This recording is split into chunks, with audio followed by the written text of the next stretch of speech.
नमस्कार दोस्तों, स्वागत है आप सभी का आपके अपने इस यूट्यूब चैनल धीवर एकेडमी पर। दोस्तों, आज का जो हमारा क्लास होने वाला है वो क्लास नंबर 10वां होने वाला है। और आज के क्लास का जो हमारा विषय रहने वाला है वो शिक्षण अभिरुचि, जिसे आप लोग सीडीपी के नाम से जानते हो। और आज की क्लास का जो हमारा टॉपिक रहने वाला है वो मैराथन क्लास फर्स्ट आप लोगों का रहने वाला है। और आप लोगों को एक चीज़ बता दूँ, आप लोगों का जो ना एग्ज़ाम है वो 4 जून का डीलेट का होने वाला है और 11 जून को बीएड का होने वाला है। तो आप लोगों के पास मोटा मोटी ना डीलेड वालों के लिए लगभग 8-9 दिनों का टाइम बचा हुआ है। तो इस 8-9 दिनों में ना जितना भी आप लोगों का सिलेबस में टॉपिक है ना, सारे टॉपिक का हम लोग क्या करेंगे ना, मैराथन क्लास लेते हुए चलेंगे। तो कम से कम ना एक दिन में 2 मैराथन क्लास लेने की कोशिश करूँगा मैं आप लोगों के लिए। और ये जो मैराथन क्लास रहेगा ना वो आपका पूरा सिलेबस से रहने वाला है, ठीक है। तो ये आप लोगों को ध्यान रखना है। चलिए ज़्यादा देर नहीं करते हैं, सीधा सीधा मैराथन के माध्यम से ना पढ़ते हुए चलते हैं। जहाँ जहाँ से क्वेश्चन पूछा जा सकते हैं उस टॉपिक को अच्छे से पढ़ते हुए चलेंगे, ठीक है। तो आपको क्या करना है, मेरे आंसर लेने से पहले खुद आप लोगों को आंसर लेना है और खुद आप लोगों को प्रैक्टिस करते हुए चलना है। यही आप लोगों का मैराथन क्लास रहने वाला है और यही आप लोगों का प्रैक्टिस सेट रहने वाला है, ठीक है। तो आप लोग खुद आंसर लेने की कोशिश कीजिएगा, मैं आप लोगों को सारी चीज़ों को अच्छे से समझाते हुए चलूँगा, ठीक है। और आप लोगों ने जितना सारा नोट्स बनाया हुआ होगा ना, तो उस नोट्स को भी पढ़ते हुए चलिएगा। क्यों? क्योंकि अब आप लोगों का रिविज़न का टाइम हो गया है। क्योंकि जितना भी आप लोगों ने पिछले 2-3 महीने में पढ़ा है ना, उन सारी चीज़ों को रिवीजन करते हुए भी आप लोगों को चलना है।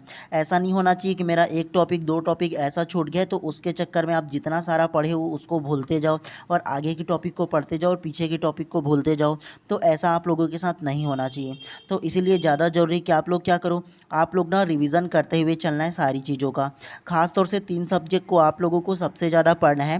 पहला हो गया शिक्षण अभिरुचि का, दूसरा जो हो गया वो रीजनिंग का और तीसरा हो गया वो हिंदी का। हिंदी में भी क्या है ना, अच्छा खासा नंबर आप लोग गेन कर सकते हो। तो इन तीनों सब्जेक्ट को ज़्यादा पढ़ना आप लोग, ठीक है। चलिए ज़्यादा देर नहीं करते हैं, सीधा सीधा पढ़ने के ऊपर फोकस करते हैं। और आप लोगों से एक चीज़ कहना चाहूँगा, इसमें ना जो क्वेश्चन का नंबर है उसमें गौर मत कीजिएगा, क्योंकि अलग अलग को जो सिलेबस है ना, अलग अलग जो टॉपिक है उसमें से निकाल के लाया हूँ। इसके वजह से क्या है ना, जो क्वेश्चन का नंबर है ना वो उल्टा पुल्टा है, ठीक है। तो उस पर ध्यान मत दीजिएगा, आप केवल ना प्रश्नों पर ध्यान दीजिएगा, ठीक है। चलिए ज़्यादा देर नहीं करते हैं, सीधा सीधा पढ़ने के ऊपर फोकस करते हैं। तो प्रश्न क्रमांक 6वां को ध्यान से पढ़िए।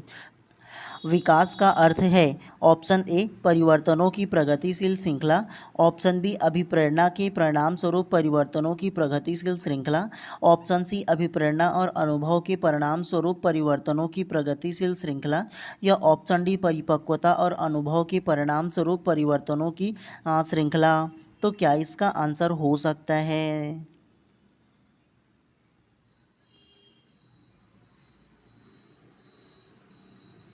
तो प्रश्न क्रमांक 6वां का जो करेक्ट आंसर है ना वो ऑप्शन नंबर डी जो है वो करेक्ट हो जाएगा। परिपक्वता और अनुभव के परिणाम स्वरूप परिवर्तनों की श्रृंखला इसमें करेक्ट हो जाएगा। कैसे? विकास का अर्थ है, तो विकास का जो अर्थ होगा ना वो क्या होगा? परिपक्वता मतलब जो आप लोगों का मेच्योरिटी लेवल होता है ना वो, और अनुभव अनुभव अर्थात आप लोगों का जो एक्सपीरियंस है वो। तो इनकी ना परिणाम स्वरूप परिवर्तनों की क्या होता है? श्रृंखला होता है। तो उसे क्या बोलते हैं? विकास कहते हैं।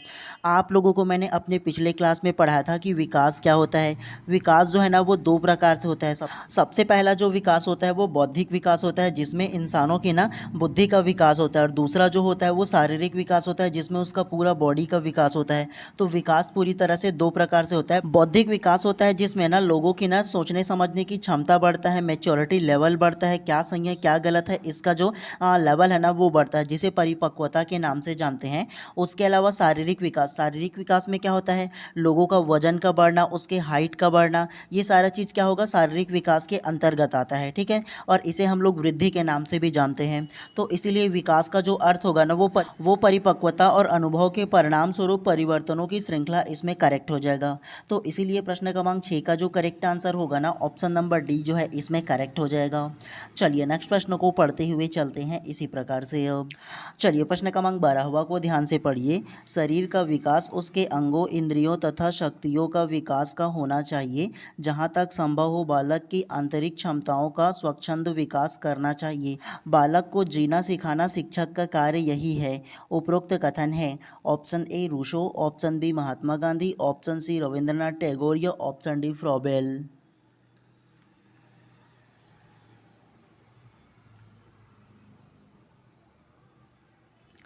तो प्रश्न क्रमांक 12 का जो करेक्ट आंसर होगा ना वो ऑप्शन नंबर डी फ्रॉबेल इसमें करेक्ट हो जाएगा। कैसे?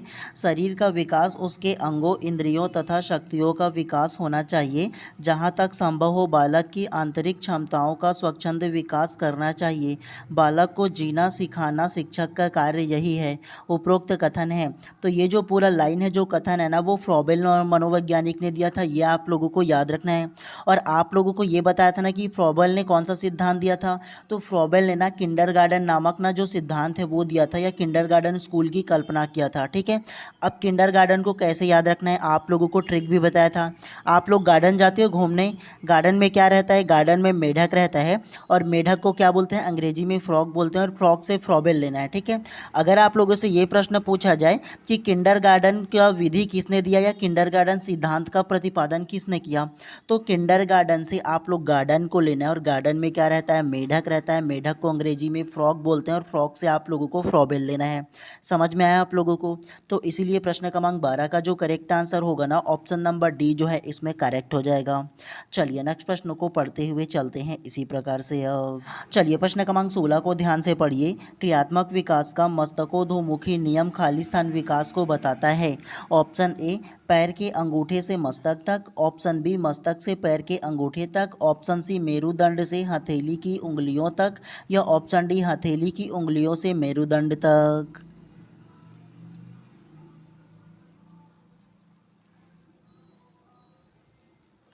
तो प्रश्न क्रमांक 16 का जो करेक्ट आंसर होगा ना वो ऑप्शन नंबर बी जो है इसमें करेक्ट हो जाएगा। मस्तक से पैर के अंगूठे तक करेक्ट हो जाएगा। कैसे? क्रियात्मक विकास का मस्तकोधमुखी नियम खाली स्थान विकास को बतलाता है। तो एक चीज़ आप लोगों को पहले बता दूं, क्रियात्मक विकास के अंतर्गत बालक का जो विकास होता है वो मुख्य रूप से दो प्रकार से उसका विकास होता है। कैसा, कौन कौन सा? तो सबसे पहला जो आएगा वो सिफेलोकॉर्डल आ जाएगा, जिसे मस्तकोधमुखी विकास के नाम से जानते हैं।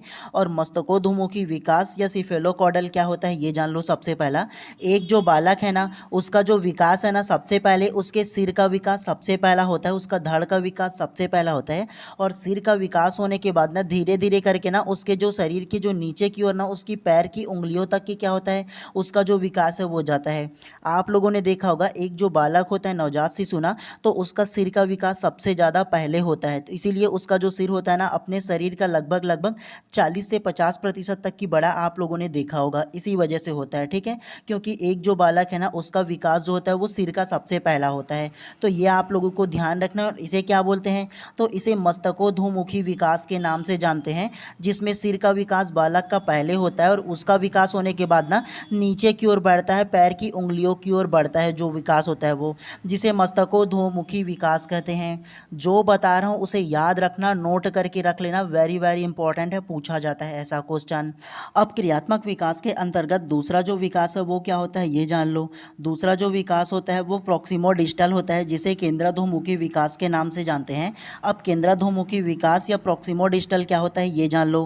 प्रॉक्सिमोडिस्टल जो होता है ना वो एक जो बालक है उसका जो हार्ड है ना वहाँ पर उसका पहला विकास होता है, मतलब उसके केंद्र का विकास पहले होता है, जहाँ उसका धड़कन होता है, हार्ड होता है, वहाँ का विकास पहले होता है। और उसके बाद ना उसके शरीर के ना बाहर की ओर फिर जो विकास है ना वो जाता है। ठीक है। इस प्रकार से बाहर की ओर विकास होता है। दो प्रकार की विकास होता है क्रियात्मक विकास में। सबसे पहला मस्तकोधमुखी विकास होगा, जिसे सिफेलोकॉर्डल के नाम से जानते हैं, जिसमें क्या होगा, शरीर का जो हेड है ना मतलब सिर है उसका विकास पहले होता है, फिर पैर की ओर जो विकास है वो बढ़ता है। दूसरा जो होगा वो क्या होगा, प्रॉक्सिमोडिस्टल होगा, जिसमें एक व्यक्ति का जो हार्ट है ना वहाँ मतलब जो सेंटर है वहाँ का विकास पहले होगा, जहाँ पर उसका हार्ट है, धड़कन है वहाँ का, और उसके बाद उसके शरीर के बाह्य की ओर मतलब बाहर की ओर जो विकास है ना वो जाता है। तो ये दो प्रकार का क्रियात्मक विकास होता है, ये आप लोगों को याद रखना है इसमें। ठीक है। जो बता रहा हूँ उसको अच्छी तरह से समझना, क्योंकि इसी के अंदर ना कूट में अधिकतर पूछा जाता है।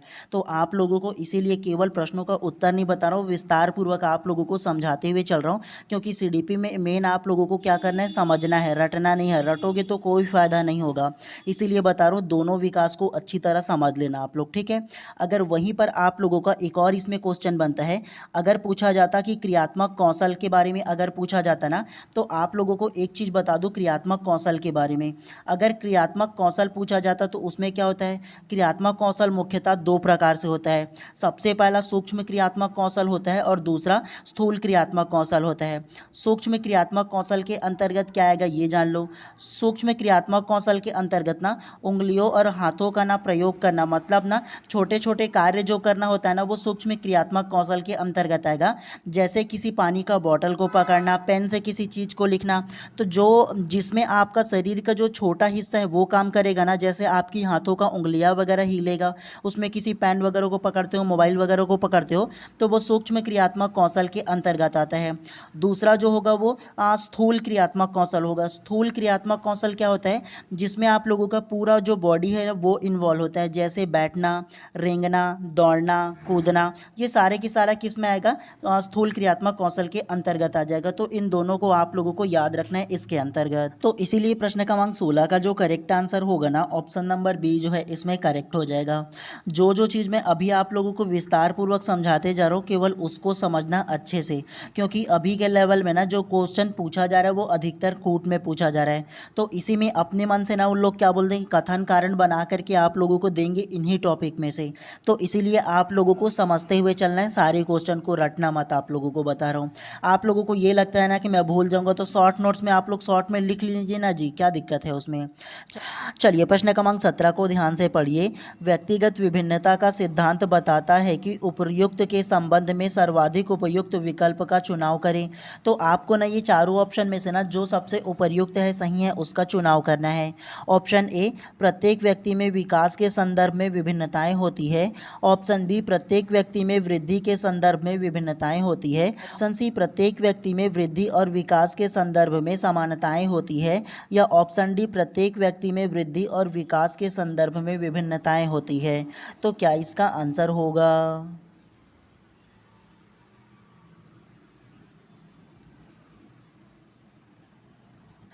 तो प्रश्न क्रमांक 17 का जो करेक्ट आंसर होगा ना, वो ऑप्शन नंबर डी जो है इसमें करेक्ट हो जाएगा। प्रत्येक व्यक्ति में वृद्धि और विकास के संदर्भ में विभिन्नताएं होती है, करेक्ट हो जाएगा। कैसे? व्यक्तिगत विभिन्नता का सिद्धांत बताता है कि उपरोक्त के संबंध में सर्वाधिक उपरोक्त विकल्प का चुनाव करें। व्यक्तिगत विभिन्नता का सिद्धांत, अब व्यक्तिगत विभिन्नता का सिद्धांत क्या होता है ये जान लो, अपने शब्दों में आप लोगों को समझाता हूँ। व्यक्तिगत विभिन्नता का मतलब ही होता है कि प्रत्येक व्यक्ति जो होगा ना, वो अपने आप में अलग होगा, चाहे वो शारीरिक विकास में हो, मानसिक विकास में हो, चाहे वो बौद्धिक विकास में हो। सारे के सारे जो दृष्टि है ना, उसमें क्या होगा, अलग होता है सारे व्यक्ति। अगर मैं आप लोगों को उदाहरण के थ्रू समझाऊं ना, कि मान के चलो कोई भी दो व्यक्ति होगा जो एक साथ एक जगह जुड़वा बच्चा जो पैदा हुआ होगा, लेकिन दोनों के विकास और वृद्धि में प्रॉपर उसका अंतर देखने को मिलेगा। मान के चलो एक बालक का जो विकास होगा ना, वो शारीरिक रूप से हुष्ट पुष्ट होगा, तो दूसरा बालक किसी न किसी प्रकार से शारीरिक रूप से अलग होगा, डिफरेंट होगा। दोनों के हाइट में अंतर होगा, दोनों की सोचने का तरीका में अंतर होगा, दोनों के पढ़ने लिखने उसकी बौद्धिक क्षमता में अंतर होगा। तो इसी में बोला जाता है कि जो दो कोई भी व्यक्ति होगा ना, वो कभी भी एक समान नहीं होता, एक जैसा बिल्कुल भी नहीं होता है, उसमें व्यक्तिगत विभिन्नता बिल्कुल पाया जाता है। तो इसी को ही ना व्यक्तिगत विभिन्नता का सिद्धांत कहते हैं। और व्यक्तिगत विभिन्नता का सिद्धांत क्या बताता है कि प्रत्येक व्यक्ति में वृद्धि और विकास के संदर्भ में विभिन्नताएं पाया जाता है। वृद्धि का मतलब ये होता है कि एक बालक की शारीरिक वृद्धि होना, शारीरिक वृद्धि के अंतर्गत उसका वजन का बढ़ना, उसके हाइट का बढ़ना, है ना। तो ये सारे के सारे क्या होगा, वृद्धि के अंतर्गत आएगा। अभी जस्ट बताना कि शारीरिक रूप से एक बालक क्या होगा, एकदम हुष्ट पुष्ट होगा, है ना, स्ट्रांग होगा, तो वही बालक किसी न किसी प्रकार से उससे डिफरेंट होगा, तो ये क्या होता है, वृद्धि हो जाएगा। विकास का मतलब क्या होता है, विकास का मतलब ये होता है कि ना उसके मैच्योरिटी लेवल का बढ़ना, उसके बौद्धिक क्षमता का बढ़ना, ठीक है, कि उसमें सही गलत की सोच समझ में आना ना, ये क्या होता है, विकास कहलाता है। ठीक है, और ये बौद्धिक क्षमता को दर्शाता है। विकास जो होता है वो जिसे मापा नहीं जा सकता, विकास जो होता है उसे मापा नहीं जा सकता, जिसमें उसके मैच्योरिटी लेवल का बढ़ना होता है, बुद्धि का बढ़ना होता है। ठीक है, मतलब सही गलत का डिसीजन अच्छे से ले पाना, ये क्या कहलाता है, विकास के अंतर्गत आता है।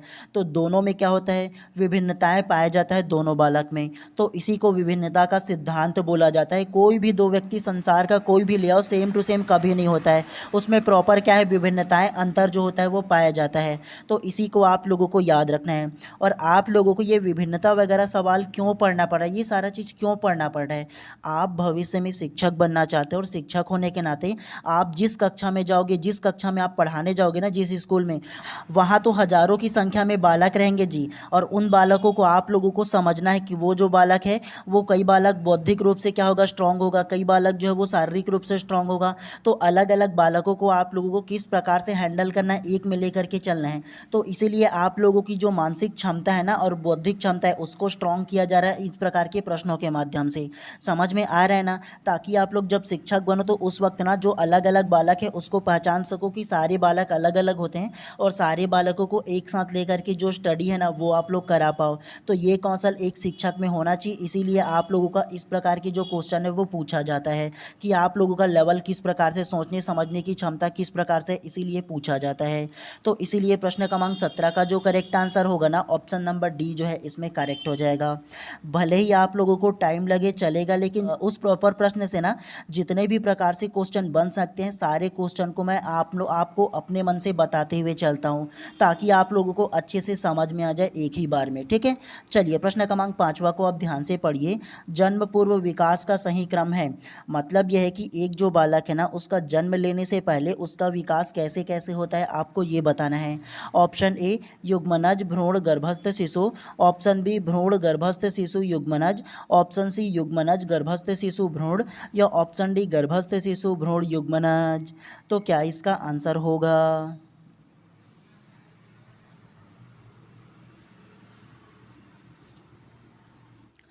तो प्रश्न क्रमांक 5वां का जो करेक्ट आंसर होगा ना वो ऑप्शन नंबर ए युग्मनज भ्रूण गर्भस्थ शिशु करेक्ट हो जाएगा। कैसे? जन्म पूर्व विकास का सही क्रम है, तो जन्म के पूर्व एक जो बालक है उसका जो विकास का क्रम होता है वो सबसे पहले युग्मनज आता है जिसे जायगोट के नाम से जानते हैं, दूसरा भ्रूण होगा और तीसरा गर्भस्थ शिशु होगा। सबसे पहला युग्मनज के बारे में जान लो। युग्मनज जो होता है ना वो 0 से 14 दिन तक की ये जो रहता है ना वो युग्मनज कहलाता है। उसके बाद गर्भस्थ शिशु, गर्भस्थ शिशु जो रहता है ना वो 15 दिन से लेकर के 60 दिन के जो बीच में रहता है बालक जो ना वो क्या कहलाता है, भ्रूण कहलाता है। उसके बाद गर्भस्थ शिशु, तो गर्भस्थ शिशु जो होता है ना वो 60 दिन से लेकर के जन्म तक की ना, जो बालक का जन्म हो जाता है ना तब तक की वो क्या कहलाता है, गर्भस्थ शिशु कहलाता है। तो ये जो क्रम है ना उसको आप लोगों को याद रखना है इसके बारे में। ठीक है, तो इसीलिए प्रश्न क्रमांक 5वां का जो करेक्ट आंसर होगा ना ऑप्शन नंबर ए जो है ये करेक्ट हो जाएगा। तो ये वेरी वेरी इंपॉर्टेंट है आप लोगों के लिए, आपको इसको याद रखना है। ठीक है, और युग्मनज में क्या होता है, ये जो युग्मनज होता है ना वो दो कोशिकाओं की लैंगिक प्रजनन के लिए क्या होता है, संयुक्त होकर एक कोशिका का निर्माण करते हैं। ठीक है, और ये जो कोशिका होता है वो आगे चल करके युग्मनज बनता है।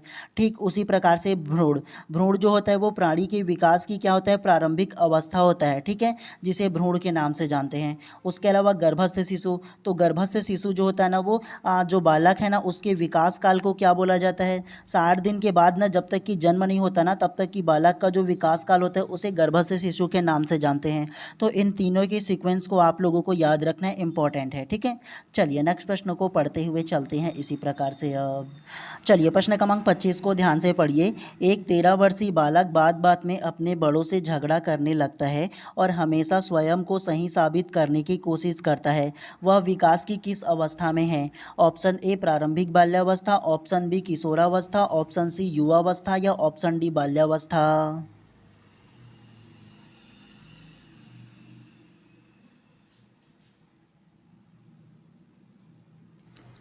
तो प्रश्न क्रमांक 25 का जो करेक्ट आंसर होगा ना वो ऑप्शन नंबर बी किशोरावस्था इसमें करेक्ट हो जाएगा। कैसे? एक 13 वर्षीय बालक बात बात में अपनों से बड़ों से झगड़ा करने लगता है और हमेशा स्वयं को सही साबित करने की कोशिश करता है। वह किस अवस्था में है? तो ये जो अवस्था होगा ना वो किशोरावस्था हो जाएगा। और आप लोगों ने देखा होगा कि जो भी बालक किशोरावस्था में होता है ना वो क्या करते हैं, हमेशा अपने आप को सही साबित करने की कोशिश करते हैं, भले ही वो गलत क्यों ना हो फिर भी अपने आप को हमेशा सही साबित करने की कोशिश करते रहते हैं, जिद्दी करता है, झगड़ालू होता है। तो इसीलिए आप लोगों को याद रखना ये किशोरावस्था के अंतर्गत आएगा। अब आप लोगों को ना इसके बारे में विस्तार पूर्वक जान लो, ताकि आप लोगों को ना इसमें से कहीं से भी प्रश्न पूछे तो आराम से आप लोगों का बन जाए। देखो ये जो अलग अलग जो बालकों की अवस्था है ना उसे आपके जो प्रमुख ही सिलेबस में जो प्रमुख मनोवैज्ञानिक है जीन पियाजे, कौन? तो जीन पियाजे नामक एक मनोवैज्ञानिक ने बालकों की जो अवस्थाओं को 4 भागों में बांटा है। कितना? तो बालकों की जो अवस्था है ना उसको प्रमुख 4 भाग में बांटा है। इन चारों भागों के बारे में जान लो, हमेशा इसमें से प्रश्न पूछा जाता है। सबसे पहला जो अवस्था होगा ना वो गर्भावस्था हो जाएगा, और गर्भावस्था की जो एज होगा ना वो 0 से लेकर के क्या होगा, जन्म तक की होगा। मतलब गर्भधारण से लेकर के जन्म तक की जो बालक की अवस्था होगा उसे गर्भावस्था के नाम से जानते हैं, ठीक है। और ये पहला अवस्था होगा। दूसरा जो अवस्था होगा वो शैशवावस्था हो जाएगा। शैशवावस्था की जो आयु है ना वो जन्म लेने से लेकर के 2 वर्ष तक की, मतलब जन्म से लेकर के 2 वर्ष तक की जो बालक होगा ना उसका जो अवस्था जो कहलाता है वो शैशवावस्था कहलाता है। तीसरा जो अवस्था है वो क्या होगा, वो हो जाएगा बाल्यावस्था। अब बाल्यावस्था को 2 भाग में बांटा गया है। सबसे पहले पूर्व बाल्यावस्था हो जाएगा और दूसरा होगा वो उत्तर बाल्यावस्था हो जाएगा। पूर्व बाल्यावस्था की जो एज है वो 2 वर्ष से लेकर के 6 वर्ष तक की होगा, और उत्तर बाल्यावस्था की जो एज है वो 6 वर्ष से लेकर के 12 वर्ष तक की होगा। तो ये बाल्यावस्था का एज हो गया। और चौथा जो अवस्था होगा ना वो किशोरावस्था होगा, और किशोरावस्था की जो एज है वो 12 वर्ष से अधिक होता है, या 12 वर्ष से 18 वर्ष के बीच को किशोरावस्था कहते हैं। तो ये चारों अवस्था को आप लोगों को याद रखना है। अपने पिछले क्लास में भी आप लोगों को समझाया था जब आप लोगों को बालकों की अवस्थाओं को पढ़ा था उस वक्त, तो इसको नोट करके रखना है, वेरी वेरी इंपॉर्टेंट है। जीन पियाजे नामक मनोवैज्ञानिक ने क्या किया था, बालकों की अवस्थाओं को 4 भाग में बांटा था। सबसे पहला जो होगा वो गर्भावस्था हो जाएगा। गर्भावस्था का जो आयु होता है ना वो गर्भधारण से लेकर की जन्म तक की जो एज है उसको गर्भावस्था कहते हैं।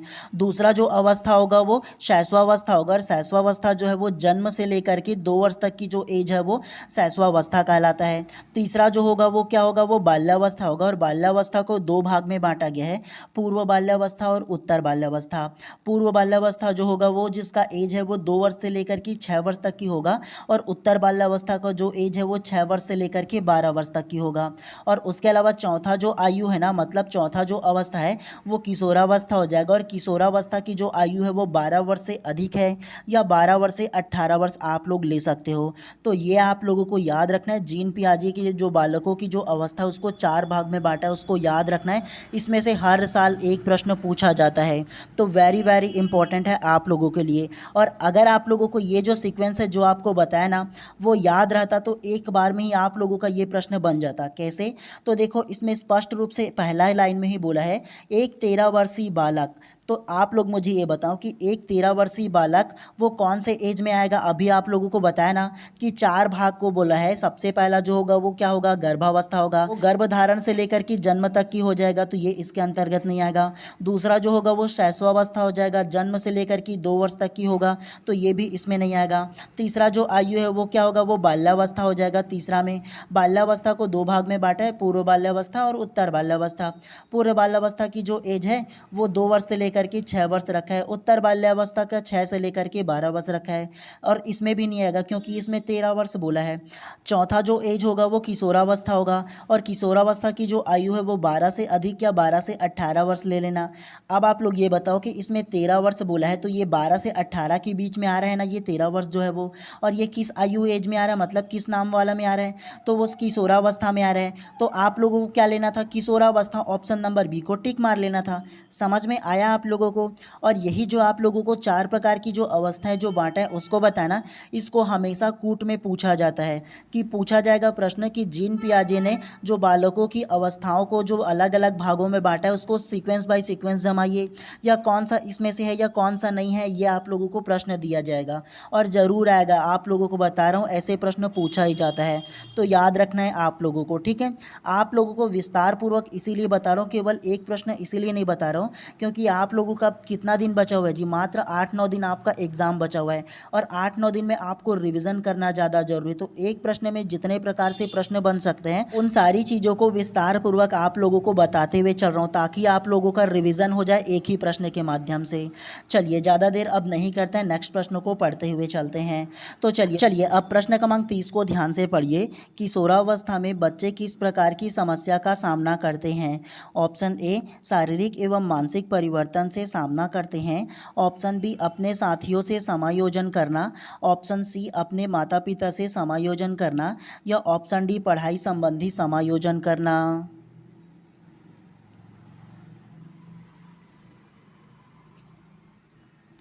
तो प्रश्न क्रमांक 30 का जो करेक्ट आंसर होगा ना वो ऑप्शन नंबर ए जो है इसमें करेक्ट हो जाएगा। शारीरिक एवं मानसिक परिवर्तन से सामना करना करेक्ट हो जाएगा। कैसे? किशोरावस्था में बच्चे किस प्रकार की समस्या का सामना करते हैं। किशोरावस्था, और किशोरावस्था की आयु क्या होगा? तो किशोरावस्था की जो आयु है वो 12 वर्ष से लेकर के अधिक हो जाएगा, या 12 वर्ष से 18 वर्ष के बीच। और ये जो उम्र है ना उसमें बच्चे जो है वो ना शारीरिक और मानसिक रूप से उसमें परिवर्तन आता है, और क्या करते हैं, उस परिवर्तन का सामना करते हैं। चाहे वो उसका बौद्धिक रूप से उसका क्या होगा, करियर को लेकर के हो कि भविष्य में मुझे क्या बनना है, ये हो जाए। और प्रमुख जो शारीरिक बदलाव आता है ना वो कब आता है, तो यही किशोरावस्था में अधिकतर देखने को मिलता है। ठीक है, तो ये आप लोगों को ध्यान रखना है कि किशोरावस्था में जो बच्चे ना मुख्य रूप से समस्याओं का सामना करते हैं वो शारीरिक और मानसिक जो परिवर्तन है ना तो उसका सामना करते हैं। तो ये आप लोगों को ध्यान रखना है इसके बारे में। ठीक है, तो इसीलिए प्रश्न क्रमांक 30 का जो करेक्ट आंसर होगा ना ऑप्शन नंबर ए जो है इसमें करेक्ट हो जाएगा। चलिए नेक्स्ट प्रश्न को पढ़ते हुए चलते हैं इसी प्रकार से। चलिए प्रश्न क्रमांक 31 को ध्यान से पढ़िए। किशोरावस्था में बालक अच्छे से तैयार होते हैं, दर्पण में अपना चेहरे को निरंतर देखते हैं तथा केवल अपने आप से प्यार करते हैं। फराडे ने किशोरावस्था की इस विशेषता को क्या कहा? ऑप्शन ए हीरो नायक की पूजा, ऑप्शन बी आत्ममोह, ऑप्शन सी समूह प्रवृत्ति, या ऑप्शन डी लैंगिक प्रेरणा।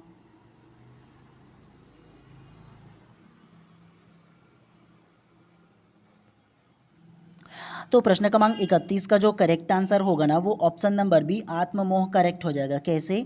किशोरावस्था में बालक अच्छे से तैयार होते हैं, दर्पण में अपने चेहरे को निरंतर देखते हैं तथा केवल अपने आप से प्यार करते हैं। फराडे ने किशोरावस्था की इस विशेषता को क्या कहा? तो फराडे नामक मनोवैज्ञानिक ने ना किशोरावस्था की इस विशेषता को आत्ममोह कहा है। आप लोगों ने भी क्या किया होगा, 12 से अभी 20 वर्ष की उम्र तक की मान के चलो, अभी भी आप लोग क्या करते हो, अपने आप को क्या करते हो, तैयार जब होते हो ना तो अच्छी तरह से दर्पण में बार बार देखते हो, बाल को बार बार इधर से उधर करते हो, है ना, और निरंतर अपने चेहरे को देखते हो कि हाँ सही है कि नहीं है, क्या है कैसा है, देखते हो ना आप लोग बार बार। तो ये क्या कहलाता है? तो इस प्रकार की जो आप लोगों का एक्टिविटी जो रिएक्शन है ना वो आत्ममोह कहलाता है, स्वयं से जो प्रेम है ना वो कहलाता है। ठीक है, तो ये आप लोगों को ध्यान रखना है। फराडे ने क्या कहा था? फराडे ने भी यही कहा था। तो ये आप लोगों को ध्यान रखना है इसके बारे में। ठीक है, ये जो रिएक्शन है वो क्या कहलाता है? आत्ममोह कहलाता है। मतलब सेल्फ जो रिस्पेक्ट है ना, मतलब सेल्फ जो लव है ना वो कहलाता है। ठीक है, तो ध्यान रखना है। उसके अलावा ऑप्शन नंबर ए हीरो नायक की पूजा, ये क्या कहलाता है? तो हीरो नायक की पूजा का मतलब ये होता है कि आप जब कोई मूवी देखते हो या किसी प्रकार की एक्टिविटी वगैरह देखते हो या करते हो तो उस फील्ड में जो उसमें एक्सपर्ट है ना तो उस पर आप क्या करते हो, उसको एक हीरो की तरह देखते हो। जैसे आपने कोई मूवी देखा तो मूवी देखते हो तो आप क्या मानते हो, उसे अपना आइडियल मानते हो, उसे अपना हीरो और नायक मानते हो कि मैं भी उसी की तरह बनूंगा। तो ये क्या कहलाता है? हीरो या नायक की पूजा कहलाता है। ठीक है, तो ये ध्यान रखना है।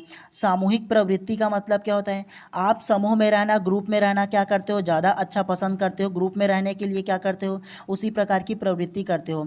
आपने देखो एक निश्चित जो आपका उम्र होगा ना उसमें क्या करते हो, आप बच्चों के साथ मतलब अपने जो हम साथी है ना, आपके जो दोस्त है उसके साथ रहना ज़्यादा पसंद करते हो, उसी के साथ घूमना फिरना पसंद करते हो, और उसी के अनुसार आप क्या करते हो, प्रवृत्ति करते हो, रिएक्ट करते हो, है ना। तो ये क्या कहलाता है? सामूहिक प्रवृत्ति कहलाता है। ठीक है, उसके अलावा लैंगिक प्रेरणा, लैंगिक प्रेरणा का मतलब ये होता है कि कोई एक विशेष पुरुष या विशेष लड़कियों के ना प्रति जो एक प्रकार से मोह होता है ना तो वो लैंगिक प्रेरणा के नाम से आता है। ठीक है, तो ये आप लोगों को ध्यान रखना है इन सारी चीज़ों में। चलिए नेक्स्ट प्रश्नों को पढ़ते हुए चलते हैं इसी प्रकार से। अब चलिए प्रश्न क्रमांक 61 को ध्यान से पढ़िए। संज्ञानात्मक विकास की पूर्व संक्रियात्मक अवस्था अवधि है। ऑप्शन ए 11 वर्ष से अधिक, ऑप्शन बी 7 से 11 वर्ष तक, ऑप्शन सी 2 से 7 वर्ष तक की, या ऑप्शन डी जन्म से 2 वर्ष तक।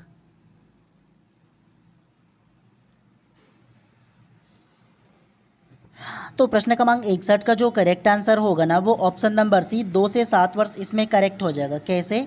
संज्ञानात्मक विकास की पूर्व संक्रियात्मक अवस्था की अवधि है। तो संज्ञानात्मक विकास की पूर्व संक्रियात्मक अवस्था की जो अवधि है वो 2 से 7 वर्ष तक इसमें करेक्ट हो जाएगा। कैसे? तो एक चीज़ आप लोगों को बता दे रहा हूँ, ध्यानपूर्वक सुनिएगा और समझने की कोशिश कीजिएगा। आपके जो प्रमुख मनोवैज्ञानिक है ना जीन पियाजे, उन्होंने 2 प्रकार के सिद्धांत दिया था। सबसे पहला जो सिद्धांत दिया था ना वो बालकों की अवस्था को जो बताया था ना आप लोगों को, जो अलग अलग अवस्था 4 प्रकार से बांटा है, तो बालकों की अवस्था को बताया था। दूसरा जो बताया था वो संज्ञानात्मक विकास की अवस्था को भी बताया था। इसमें जो संज्ञानात्मक विकास की अवस्था है उसको भी जीन पियाजे महोदय ने ना 4 भाग में इसको बांटा है। ये संज्ञानात्मक विकास की अवस्था है, कॉग्निटिव डेवलपमेंट है। और ये जो दूसरा वाला होगा ना, मतलब पहला वाला जो होगा ना, वो बालकों की अवस्था होगा। बालकों की अवस्था अलग होता है और संज्ञानात्मक विकास की अवस्था जो है वो अलग होता है। तो दोनों में जो डिफरेंट है, अंतर है, उसको आप लोगों को याद रखना है, क्योंकि इसमें भी एज को दिया जाएगा और उसमें भी एज को दिया जाएगा, तो कंफ्यूज आप लोगों को नहीं होना है, ठीक है। संज्ञानात्मक विकास की अवस्था को जीन पियाजे महोदय ने 4 भाग में बांटा है इसको भी। सबसे पहला जो भाग होगा ना, वो जन्म से लेकर की 2 वर्ष तक की, कितना, तो जन्म से लेकर की 2 वर्ष तक की ना, इसको क्या बोलेंगे, तो इसको सेंसरी मोटर स्टेज कहा जाता है, जिसे संवेदी पेशी अवस्था के नाम से जानते हैं। दूसरा जो होगा वो पूर्व संक्रियात्मक अवस्था हो जाएगा, और इसका जो एज होगा वो 2 वर्ष से लेकर के 7 वर्ष तक की इसका होगा, तो ये क्या कहलाएगा, पूर्व संक्रियात्मक अवस्था कहलाएगा। तीसरा जो होगा वो मूर्त संक्रियात्मक अवस्था कहलाएगा, और इसका जो एज है वो 7 वर्ष से लेकर के 11 वर्ष तक की होगा। और चौथा जो होगा वो अमूर्त संक्रियात्मक अवस्था कहलाएगा, या औपचारिक संक्रियात्मक अवस्था कहलाता है, और इसका जो एज होगा वो 11 वर्ष से अधिक तक की ना, इसका जो एज है वो क्या कहलाएगा, अमूर्त संक्रियात्मक अवस्था कहलाएगा।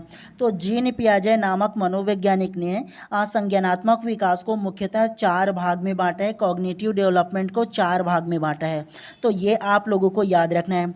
और संज्ञानात्मक विकास क्या होता है, संज्ञानात्मक विकास का ये होता है कि एक जो बालक है ना, वो धीरे धीरे किस प्रकार से वो घिसल घिसल कर चलना सीखता है, घिसलने के बाद कैसे उसका जो हाथ है ना उसमें थोड़ा सा मेच्योरिटी आता है, मतलब किसी वस्तु को पकड़ना सीखता है, धीरे धीरे घुटनों के बल चलना सीखता है, उसके बाद धीरे धीरे क्या करता है, अपने पैर से चलना सीखता है, किसी चीज़ को पकड़ना सीखता है। तो इस प्रकार की जो एज है ना, मतलब किसी चीज़ को पकड़ने की जो क्षमता है, चलने की जो क्षमता है, उसे कॉग्निटिव डेवलपमेंट कहते हैं, संज्ञानात्मक विकास के नाम से जाना जाता है, कि धीरे धीरे करके एक जो बालक है उसका संज्ञान का विकास कैसे होता है, तो इसको अलग बांटा है, और बालकों की अवस्था को अलग बांटा है। तो कंफ्यूज आप लोगों को नहीं होना है दोनों में, ठीक है। एक बार और बता दे रहा हूँ, ध्यान से याद रखिएगा, इसमें से भी एक प्रश्न पूछा जाता है, ठीक है। देखो सबसे पहला प्रश्न क्या बोला है, संज्ञानात्मक विकास की पूर्व संक्रियात्मक अवस्था की अवधि है बोला है। प्रश्न को याद रखिएगा, उत्तर को जानने की आवश्यकता नहीं है। आप लोगों का इसका आंसर विस्तार से बताता हूँ। जीन पियाजे नामक एक मनोवैज्ञानिक है, उन्होंने संज्ञानात्मक विकास की जो सिद्धांत है उसको मुख्यतः 4 भाग में बांटा है।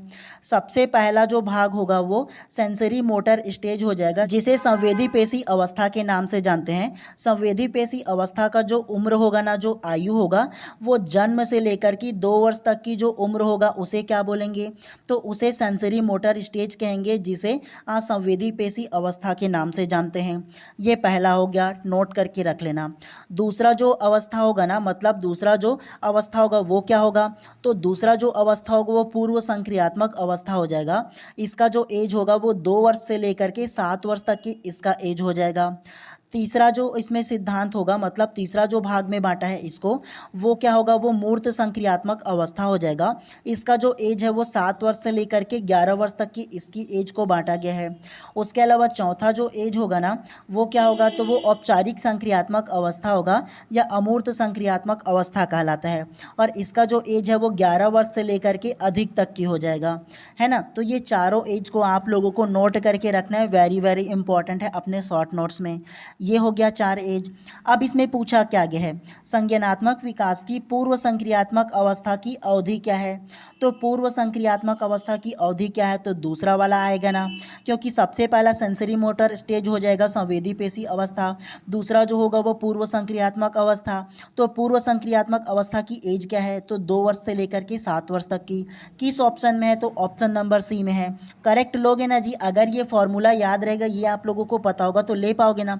अगर पूछा जाता संवेदी पेशी अवस्था की उम्र क्या है, तो क्या लेते, ऑप्शन नंबर डी ले लेते, जन्म से लेकर की 2 वर्ष तक की हो जाता। अगर पूछा जाता आप लोगों से कि मूर्त संक्रियात्मक अवस्था की अवस्था क्या है, मतलब आयु क्या है, तो आप लोग ऑप्शन नंबर बी लेते, 7 वर्ष से लेकर के 11 वर्ष तक की ले लेते।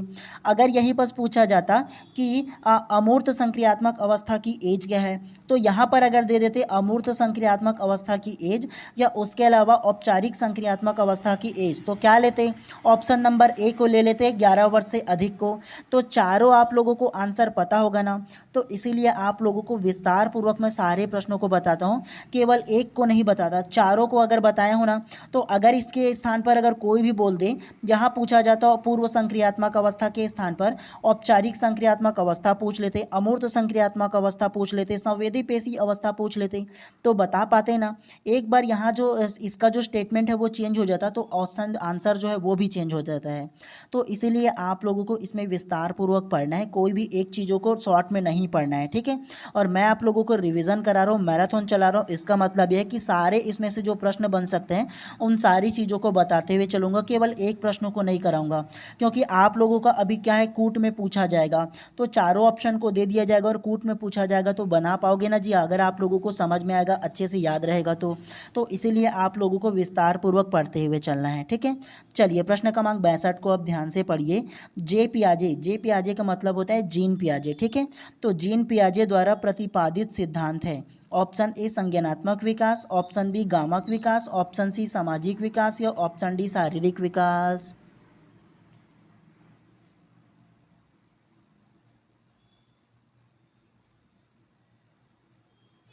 तो प्रश्न क्रमांक 62 का जो करेक्ट आंसर होगा ना, वो ऑप्शन नंबर ए संज्ञानात्मक विकास कॉग्निटिव डेवलपमेंट करेक्ट हो जाएगा। कैसे? अभी जस्ट पिछला प्रश्न में आप लोगों को समझाया ना कि संज्ञानात्मक विकास क्या होता है। तो संज्ञानात्मक विकास को किसने दिया है? तो जीन पियाजे द्वारा। मतलब आप लोगों का जो शिक्षण अभिरुचि का विषय है उसमें सबसे मोस्ट जो इम्पोर्टेंट जो मनोवैज्ञानिक है वो जीन पियाजे है, और इन्होंने क्या दिया था? संज्ञानात्मक विकास की थ्योरी दिया था, मतलब संज्ञानात्मक विकास का सिद्धांत दिया था। उसके अलावा बालकों की अवस्थाओं को भी अलग अलग अवस्थाओं में बांटा है, तो इन दोनों को आप लोगों को याद रखना है। और संज्ञानात्मक विकास क्या होता है? तो एक जो बालक है वो जन्म के बाद उनका विकास कैसे कैसे धीरे धीरे चरण बाय चरण होता है, इसको उन्होंने बताया था कि एक जो बालक है वो धीरे धीरे किस प्रकार से घिसल घिसल कर चलता है, दूसरा धीरे धीरे फिर करके माड़ियों के बल मतलब एड़ियों के बल चलने लगता है, धीरे धीरे क्या करता है, लड़खड़ा करके चलता है, और एक टाइम ऐसा आता है कि वो पैदल चलने लगता है। और किस प्रकार से वो क्या करता है, किसी चीज़ को अपने हाथों से धीरे धीरे पकड़ता है, कैसे चुपचाप देखता है, किसी आवाज़ आता है उसको देखता है बचपन में वो, है ना। तो इन सारी चीज़ों को जो विकास है ना वो किस प्रकार से धीरे धीरे होता है, तो इसी को क्या बोला है जो जीन पियाजे महोदय उन्होंने संज्ञानात्मक विकास कहा है, कॉग्निटिव डेवलपमेंट कहा है। तो ये चीज़ आप लोगों को ध्यान रखना है जीन पियाजे के विषय के बारे में, ठीक है। तो इसीलिए प्रश्न क्रमांक 62 का जो करेक्ट आंसर होगा ना, ऑप्शन नंबर ए जो है इसमें करेक्ट हो जाएगा। जीन पियाजे जो नामक मनोवैज्ञानिक है ना, इन्होंने क्या किया था, एक जो बालक है ना वो जन्म से लेकर के धीरे धीरे करके कैसे बढ़ता है, आगे बढ़ता है, उनमें धीरे धीरे कैसे कैसे विकास होते जाता है, इनको बारीक रूप से क्या किया था, अध्ययन किया था। और अध्ययन करके फिर हम लोगों को क्या किया था, अलग अलग एज में बांट करके बताया था, समझाया था। और ये सारा चीज़ क्यों पढ़ते हो आप लोग? क्योंकि आप लोग भी छोटे छोटे बालक को पढ़ाने वाले हो भविष्य में, तो उसका भी विकास कैसे होता है, कैसे कैसे वो समझता है, सीखता है, इसीलिए आप लोगों को जानना जरूरी है बालकों के बारे में।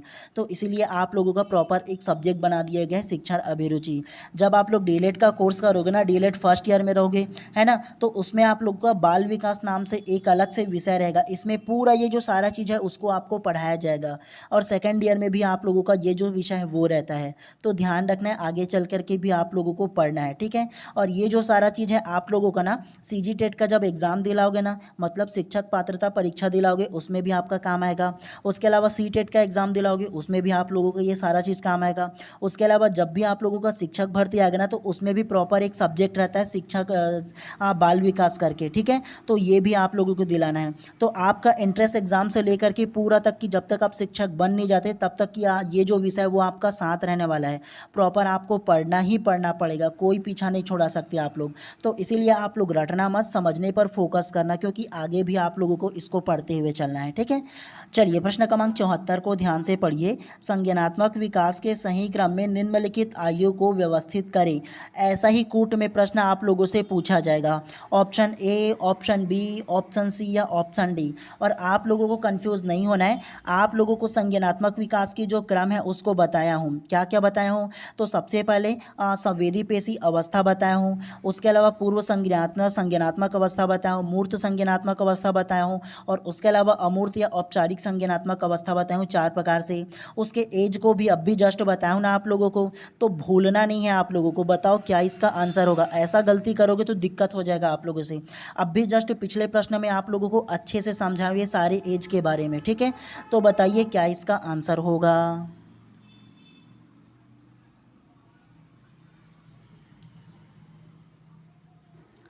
तो प्रश्न क्रमांक 74 का जो करेक्ट आंसर होगा ना वो ऑप्शन नंबर ए जो है इसमें करेक्ट हो जाएगा। जन्म से देखो 2 वर्ष दिया है, 2 से 7 वर्ष दिया है, 7 से 12 दिया है, तो ये थोड़ा बहुत डाटा उल्टा पुल्टा हो सकता है। ये 7 से 12 है ना, तो ये 7 से 11 भी कर देती है, 12 उसमें कोई दिक्कत नहीं है, ठीक है। उसके अलावा अंतिम में देखो 12 से अधिक बोला है इसमें, या 11 से अधिक बोलो या 12 से 15 बोलो, उसमें कोई दिक्कत नहीं है। सिक्वेंस रहना चाहिए मेन एक्चुअल में। आप लोगों को मैंने समझाया हूँ ना कि संज्ञानात्मक विकास का जो सही क्रम है, संज्ञानात्मक विकास का जो सिद्धांत है वो क्या है। सबसे पहला जो होगा वो संवेदी पेशी अवस्था हो जाएगा, है ना। और इसमें एज क्या बोला हूँ तो जन्म से 2 वर्ष तक की, तो ये पहला हो जाएगा। दूसरा पूर्व संज्ञानात्मक अवस्था आ जाएगा। तो दूसरा पूर्व संज्ञानात्मक अवस्था में क्या होता है 2 से 7 वर्ष तक की, इसका एज हो जाएगा। तीसरा क्या होगा मूर्त संज्ञानात्मक अवस्था हो जाएगा। मूर्त संज्ञानात्मक अवस्था में देखो 7 से 12 दिए, तो 7 से 11 या 12 बोल ले, कोई दिक्कत नहीं है उसमें। और चौथा जो होगा वो औपचारिक संज्ञानात्मक अवस्था होगा या अमूर्त संज्ञानात्मक अवस्था होगा, जो 11 वर्ष से अधिक है, और इसमें 12 वर्ष से 15 दिए, तो उसमें कोई दिक्कत नहीं, आगे की एज को बताया इसके वजह से, ठीक है। तो इसीलिए प्रश्न क्रमांक 74 का जो करेक्ट आंसर होगा ना ऑप्शन नंबर ए जो है इसमें करेक्ट हो जाएगा। ऐसे ही डिफिकल्ट क्वेश्चन पूछे जाने वाले हैं। अगर आप लोग जीन पियाजे के संज्ञानात्मक विकास के सिद्धांत को नहीं पढ़े हो, वो जो 4 भाग में उन्होंने बांटा है उसको नहीं पढ़े हो, नहीं समझे हो, तो दिक्कत हो जाएगा। ऐसे प्रश्न नहीं बना पाओगे अगर नहीं पढ़े रहोगे तो आप लोगों को खास तौर से ना जीन पियाजे के जो संज्ञानात्मक विकास की अवस्था है उसके नाम को सीक्वेंस में आप लोगों को याद रखना है, और उसके अलावा जो आयु में बांटा है ना, एज को बांटा है, उसको भी याद रखना है।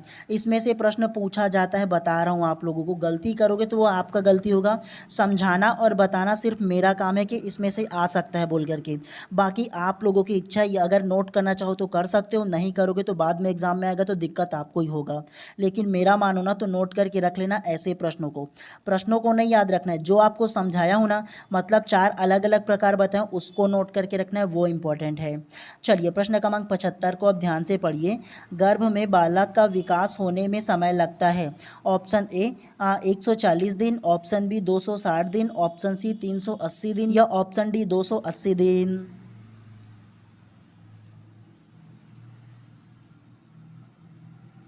तो प्रश्न क्रमांक 75 का जो करेक्ट आंसर होगा ना वो ऑप्शन नंबर डी 280 दिन करेक्ट हो जाएगा। कैसे? गर्भ में बालक का विकास होने का समय लगता है, तो एक गर्भ में ना बालक का विकास होने का जो समय लगता है वो ऑप्शन नंबर डी 280 दिन इसमें लगता है, तो ध्यान रखना है। और आप लोगों को पता होगा कि जो 9 माह होता है, तो सबको पता होता है कि 9 माह तक की क्या होता है, एक जो बालक होता है उसका विकास होता है। तो 9 माह की आप लोग काउंट कर लेना, तो कितना दिन लगेगा टोटल, ऐसे दिन में बोला जाएगा तो 280 दिन लगता है एक बालक को गर्भ में जो विकास होने के लिए, ठीक है। तो ये आप लोगों को ध्यान रखना है पूरी तरह से मेच्योर होने के लिए। या तो 9 माह दे तो ये सब लोग जान जाएंगे, लेकिन दिन को जानना मुश्किल होता है, इसीलिए इस प्रकार की क्वेश्चन दिया है। तो इसीलिए प्रश्न क्रमांक 75 का जो करेक्ट आंसर है ना ऑप्शन नंबर डी 280 दिन करेक्ट हो जाएगा। अब आप लोगों का यहाँ से ना जितना भी बाकी ये जो इंपॉर्टेंट प्रश्न है ना, वो आप लोगों को होमवर्क के तौर पर छोड़ दे रहा हूँ, अपने व्हाट्सअप ग्रुप में डाल दूँगा, तो वहाँ से आप लोग डाउनलोड करके पढ़ लीजिएगा आप लोग, ठीक है।